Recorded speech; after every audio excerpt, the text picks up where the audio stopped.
Makanya miliki 3 harta yang luar biasa. Pertama kesederhanaan, yang kedua kesabaran, dan yang ketiga adalah kasih sayang. Miliki itu saja udah keren hidup.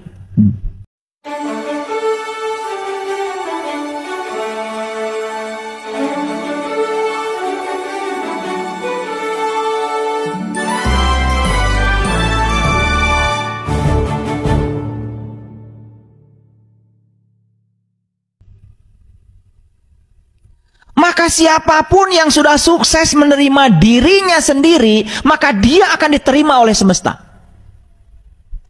Ulangi.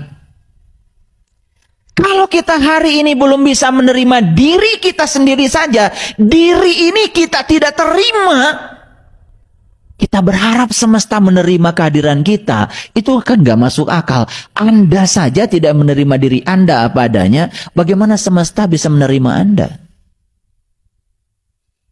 Jadi kalau kita ingin dihormati oleh semesta, hormati dirimu.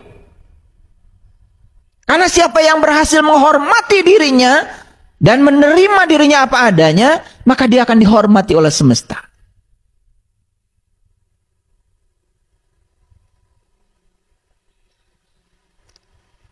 Yang kedua, hampir banyak orang yang salah memahami ritual agama.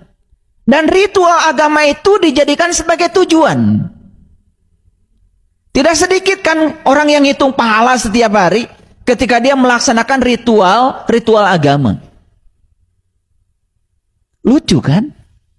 Yang lebih lucu lagi ditanya pahala itu apa, nggak ngerti. Sama seperti kalian kalau saya tanya, ingin masuk surga nggak? Ingin. Tahu nggak surga itu apa? Ingin padahal nggak tahu. Sama konyolnya dengan kalian takut jurig. Kan sama konyolnya. Cuman nggak sadar. Kalau saya tanya, takut jurig nggak? Takut. Pernah lihat jurig? Belum. Jadi jurig itu apa sebetulnya? Jurig itu sebetulnya ilusi pikiran kita. Karena ilusi itu diulang-ulang, itu menjadi paradigma pikiran. Kita mengidentikan diri sebagai pikiran. Jadi ya, sieun jurig, padahal belum pernah lihat jurig. Saya tanya, takut neraka nggak? Takut. Sudah lihat neraka? Belum.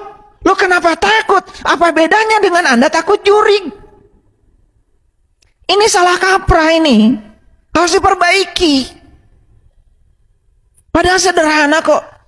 Neraka dari naraloka, tempat yang terkena api. Itu aja. Ketika ada orang marah, kita terkena marah. Itulah neraka. Sesederhana itu kok. Surga apa? Suwarga loka. Tempat berkumpulnya segala sari rasa keabadian. Ini saya kasih tahu nih. Saya mau ngasih statement yang penting hari ini.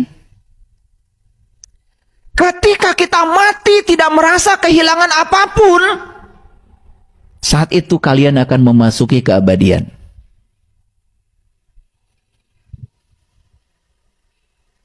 Saat kita mati tidak merasa kehilangan apapun, saat itu kita akan memasuki keabadian.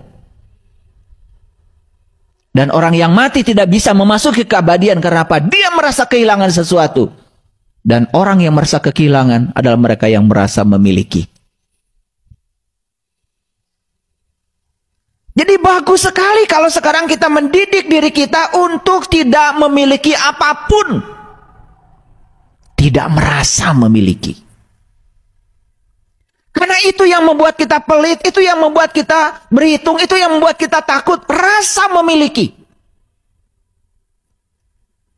Dan lucu, kita ini sering merasa kehilangan sesuatu yang sesungguhnya bukan milik kita.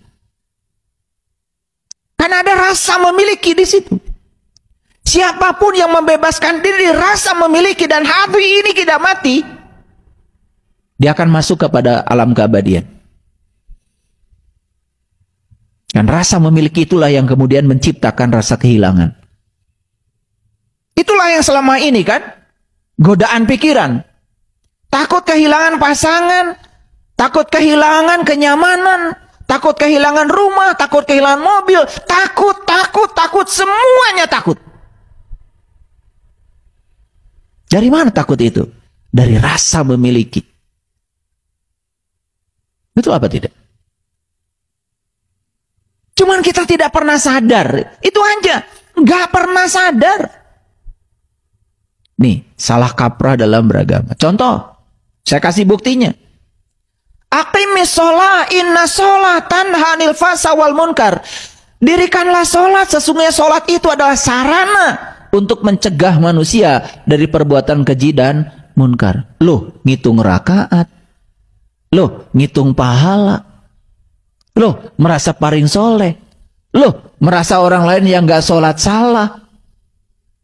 Loh, mulai ngomongin orang lain yang tidak seperti dia. Kan aneh.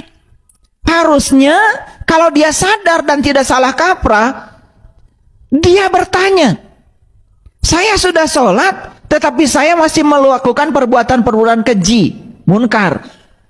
Ada apa dengan sholat saya? Kan itu. Bukan ngitung pahala, ngitung rakaat. Itu kan sebetulnya.